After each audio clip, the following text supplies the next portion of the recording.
Alright guys, we are finally to developing. Let's start with how to color correct portraits. And what we're going to do is with each one of these different keywords, we're going to indicate that we are working on them or have worked on them based on the order that we're going to do it in. So number one, this is going to be portraits. So we're going to right click on portraits, hit rename. And a lot of this is just, I'm doing this kind of just for workflow purposes to kind of help you guys understand how and what you can do with these, different kind of workflow tips and tools. So what you guys can do with keywording. So I'm going to hit 01 portraits to bring it to the top of the list, and you'll see it pops right to the top because it's the first item that we're working on. Each additional item is going to be 02, 03, and so on.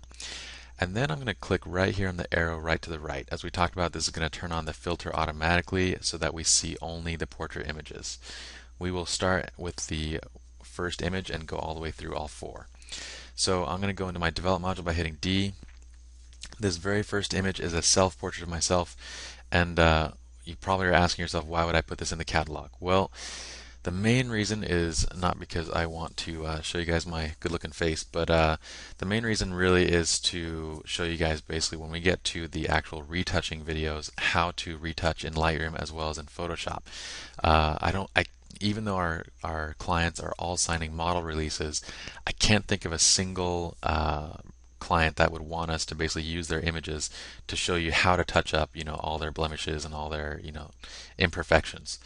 So rather than, dealing with that whole repercussion of using a client photo, I just thought might as well use myself for that photo. And so when we get to retouching, we're going to come into back to this photo to show you guys how to retouch it in Lightroom as well as in Photoshop. And we'll also do it with these girls here, but you'll notice that the girls are going to be much easier to do because there are naturally beautiful girls to begin with, so they'll be much easier to color correct, or not to color correct, to retouch, sorry. So let's move on to color correcting. And as we mentioned, we want to start with the largest adjustments first. So on this first image, I noticed that the skin tone, the actual temperature and tint is actually fairly accurate. It needs some micro adjustments, but it's pretty close. So what does need a lot of adjustment right now is the overall exposure. Now this is a very bright image. I'm standing right next to the window and holding the camera with my hand and shooting the self-portrait specifically for these tutorials. And so you'll notice that basically there's a strong highlights going across my face. So what I want to do is reduce my exposure. And this may not make sense, but if you guys went over the exposure versus brightness tutorial, this will be perfectly understandable because what we're doing is we're reducing exposure by -1, so one stop. And basically I'm just shift and down clicking to go by 1/3 stops with each click. And then what we're going to do is raise our brightness. And the reason for that was, if you guys remember in that exposure versus brightness tutorial, exposure has a priority over the highlights. So if we reduce exposure, it's reducing highlights more than it is the other tones. Then when I raise my brightness, I'm raising basically all the tones in the image simultaneously. So the midtones are coming back up. So basically what we're doing is effectively brightening the midtones while darkening slightly the highlights. Next, I'm going to further adjust those highlights out of my skin by reducing or increasing the recovery. So I'm going to shift and click up with my mouse over recovery. And again, you want to be careful not to go too high. If you go too high, you're going to get some unnatural gradation, or you could get some unnatural gradation. I don't notice too much in this image. I'm going to go to +60. I think that's about a right number. And from there, I'll make a little micro adjustment to my brightness just to get it to the right level from here. Alright, next I'm going to dial in my white balance because that's probably the next thing that needs to be adjusted. So what we can do is I'm going to hit W to select my white balance tool. There's a number of ways you can do it. If it's close like this, you can just go and dial the sliders, but I just kind of want to show you guys the white balance tool. And if I mouse over the shirt, you'll notice in the navigator, actually let me expand the navigator so you can see a little better. So if I bring this white balance tool over my shirt, you'll notice that basically my face goes completely yellow in the navigator. That's giving you a preview of what the white balance will be if I click right here. That's not correct. Probably more accurate is if I click somewhere over on the collar right here. The reason why it's probably not correct right here is because it's not detecting any detail in that white right there. So over here on the collar, if I click there, it gets me fairly close. Again, it's just a very small adjustment from where I was. But I'm going to go from there and then adjust from here. Another way that you can adjust white balance is if you don't have a white shirt or anything white in the shot to click on, you can use eyes actually. You can click on the white of an eye and it'll get you actually fairly close to where you need to be. more often than not. Same with teeth. Now, if some people have particularly yellow teeth, it might not work as well, but still it should get you kind of into the range where you can make some minor adjustments from there. So from here, I'm just going to take my temperature up a little bit. I've got quite a bit of browns in my skin, so I want to bring out those brown a little bit by just kind of raising the temperature. I'm going to reduce the brightness by one step, and then let's see if my tint's about right. I think at +5 I'm a little bit too pink, and at -5 I'm a little bit too green, so I'm going to leave it at 0. I think that's about right there.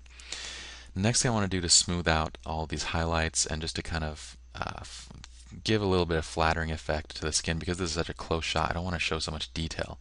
And we're going to show you guys basically in later tutorials on detailed how to basically touch up portraits, like do almost advanced editing for portraits, but in Lightroom. We'll tell you guys how to do that. We're going to use brushes basically when we get to that point. But for now, I'm just going to decrease the overall clarity to -20. And this will just kind of have a nice softening effect over the skin. I don't want to go too low, because if I go too low, it's going to really flatten out the image and kill all my detail. So I'll double click to bring it back and then just hit -20 to go back down. I think everything else in this image is good. I'm going to just zoom in 1:1, and what I want to do is just check out my sharpening levels. I'm going to increase the sharpening just a little bit to where I think it should be. I'll always do this for each image, and usually I'll do a general sharpening setting across everything, and if it doesn't work for an image, I'll increase or reduce it. And that's good. I'm going to do one last thing, which is just to pull out my vignette a little bit. I don't want to show any vignetting this image, so I'm just going to bring it out and then pull the midpoint in so it just kind of brightens up the edges a little bit. I think that image is good. We're going to go and save it as a snapshot. So this is going to be color corrected portrait. Let's go to our next image. Now the next image, basically the first thing I see is the exposure is fairly accurate, but what I do need to do is dial in a good white balance. So what I'm going to do is start with white balance. I'm going to hit W. We'll start with clicking on her dress, because her dress is pretty white. And we get really close actually. That's actually really close to where I want it to be. I want it to be a tiny bit warmer, just a little more yellow, and maybe a little bit on the less pink side. So I'm going to adjust to right about there. +11 tint and 3750 temperature. Now from here, I'm going to start with my blacks, get my blacks kind of dialed in to where I want it to be. I'm going to hit J to turn on my highlight and clipping alert. I notice I'm not clipping any hair, so I can bring it up just a tiny bit higher. I think that's good. And then from here, I notice the next thing I probably want to be adjusting is just kind of the overall highlights on the skin. So I'm going to bring my recovery up. And one thing to notice is that when I brought recovery up to, let's say, actually I can bring this one up a little bit higher. I'm going to go up to +100 because it smooths it out. I don't get any strange gradation effects over here, so I'm just going to go up to +100 to smooth it out as much as possible. I'm going to go -20 my clarity, and you'll notice one thing: when I raise recovery up that high, because recovery is acting to basically balance out, it's pulling down the strongest highlights. Typically in skin tones, the strongest highlights are going to be the yellows. So it's pulling down the yellows, which is revealing more reds. And so what you have to do is adjust your tint to reveal more greens and yellows after you kind of dial in that recovery. So I noticed that it's kind of too pink at that point, so I'm just kind of readjusting and making some micro adjustments to lessen that effect. Alright, and I think that's good right there. What I'm going to do is click +20 on the vibrance, because I do want to bring out some of the background blues and different colors. Again, we're using vibrance because it has it kind of avoids it avoids the skin tones while I'm making those saturation boosts. I'm going to zoom in again, and we're going to just increase our sharpening a bit. Again, with sharpening, I'm zooming 1:1, and I'm just kind of adjusting to what looks correct. Typically, if you just adjust to zoom to 1:1 and you adjust until it looks right at 1:1, it's going to print fairly well most of the time. So that's kind of the trick there. And then I'm going to go to lens vignetting. Again, I don't want any vignette. I'm going to go up to +40 and then pull it in a little bit to kind of just brighten up all the edges. That's good. Let's check out the before and after by hitting backslash. So there's the before, there's the after. It's pretty dang close to where I want it to be, and it's good enough for this image. So let's click on add as new snapshot, and we're going to go color corrected portrait. Hit OK. Let's go to the next one. This next image, again, the exposure is fairly accurate. I probably want to first start by balancing out all of the highlights. And let's see what happens at 100. I think it looks okay at plus 80. Let's go up to plus 80. I'm going to bring up brightness a little bit just to raise up my overall tones. And from here, let's dial in the right color temperature. And remember how we talked about you can use the white of the eyeballs for color for your white balance tool. I'm going to do that on this image because we don't have anywhere else to click. So, and see, it doesn't get us right on, but it gets us close. I mean, this is a pretty dang close white balance, and we just need to adjust a little bit warmer. I think I might be a tad on the green side. Let me check the before versus the after. Yeah, I might go a little bit more pink, and then just go a little bit higher on that temperature. That's good. I'm going to click J to show me my clipping, and I'm going to adjust up the blacks a tiny bit. That's really nice. I'm going to click J again to remove it. Again, I'm going to reduce clarity by a little bit just to kind of smooth out those tones. We're going to increase vibrance just to kind of make those other colors pop, and I think we're good right about there. Let me zoom in to 1:1. We'll get our sharpening settings.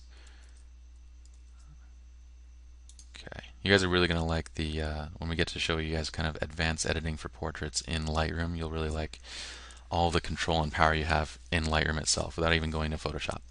Alright, next, lens vignetting. I'm going to pull it up again and bring it in. I want to brighten up my edges.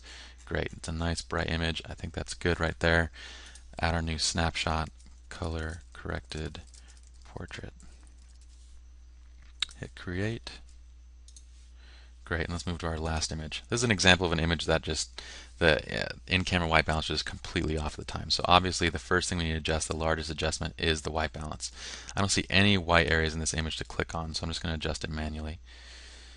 And we'll go up to say 3600 for now. Let's adjust everything else kind of from here because that gets us to a good range. Now the biggest issue I see is basically with the exposure and the highlights. So let's fix that. So I'm going to pull my exposure down again by 1 stop and then raise my brightness by 1 stop and kind of balance out some of those highlights. Now I'm going to raise my recovery, and this is one of those images, this is an image that you notice if you go up to 100 recovery, you start getting strange gradation effects on her face. It just doesn't look quite right. You can see over here, especially in the shadows, it's not a smooth gradient. So there's one of those images that you want to be really careful on raising the recovery too high. I think plus 30 is about the max I want to go on this image. From here I want to get the right amount of contrast because that's the next thing I think is lacking. So I'm going to add in more blacks. And I'm going to show my clipping just so you guys can see what areas are clipping. I don't see any highlights or shadows clipping. And now if I go up to plus 25, that's way too high, but that's when I start seeing areas clipping. But I don't need to go up that high. I think about plus 13 is about good. I'm going to hit J just to remove my clipping view, even though you couldn't see anything. And then we're going to go negative 20 on my clarity. Again, I'm going to pump my vibrance up a little bit. Plus 20 just to kind of reveal a little more green and blues in the background and a little more in her shirt and the red. And then I'm seeing a little bit too much pink now in the skin. After I raised the vibrance, it had a little bit of effect on her skin. So I just want to bring out a tiny bit of that pink and a little more green. So I'm going to go to negative 9 on the tint, and then we'll just adjust the temperature accordingly. So I think it should be about right there. I think it looks good. I'm going to go back down to my sharpening. We're going to zoom into 1:1, get sharpening to where it should be. So in general, my typical settings for sharpening is usually like plus 60 and 1.5 radius and 45 detail. That's kind of a good amount to start with for most photos. And then I'm going to also bring in my vignette. I'm going to, make an opposite of a vignette. I'm going to brighten my edges. And then I think that's great right there. Alright, so I'm going to create my last snapshot. So color corrected portrait. Hit enter. Alright, so if I click before and after on each one of these, you can kind of see what we've done. For each one of these images, we have dialed in the correct white balance. We have adjusted our highlights to kind of even out the overall tones. We've sharpened the images as well as kind of reduced some of the detail and clarity to kind of make it just a little bit more flattering on the skin, as well as just kind of got those images to a point where they pop. Alright guys, so let's move on to the next tutorial.